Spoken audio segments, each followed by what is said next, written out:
அனர்த்தங்களின் போது வீடுகள் சேதமடைந்த குடும்பங்களை மீண்டும் குடியமர்த்தும் செயற்பாட்டை ஜனவரி மாதம் முதற் பகுதியில் முன்னெடுப்பதற்கு திட்டமிட்டுள்ளதாக வீடமைப்பு மற்றும் நீர் விநியோக அமைச்சர் டாக்டர் சுசில் ரணசிங்க குறிப்பிட்டுள்ளார்.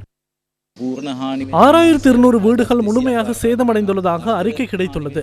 பகுதி அளவில் சேதமடைந்துள்ள வீடுகளின் எண்ணிக்கை 1,00,000 கடந்துள்ளது. வீடுகள் சேதமடையாவிட்டாலும் பாதுகாப்பற்ற பகுதிகளில் வசிக்கும் மக்கள் இருக்கின்றனர். ஜனவரி மாதத்தின் முதல் 2 அல்லது 3 வாரங்களுக்குள் முழுமையாக வீடுகள் சேதமடைந்தவர்களையும் அபாய வலயத்தில் வாழ்பவர்களையும் பகுதியளவு சேதமடைந்தவர்கள் பற்றிய தகவல்களை திரட்டி அவர்களை மீள குடியமர்த்த நடவடிக்கை எடுப்போம். அந்த திட்டங்களாலும் செல்ல முடியாத தமக்கான இடத்தை தேடிக்கொள்ள முடியாதவர்கள் இருந்தால் அதற்கான மாற்று யோசனைகளும் முன்வைக்கப்பட்டுள்ளன.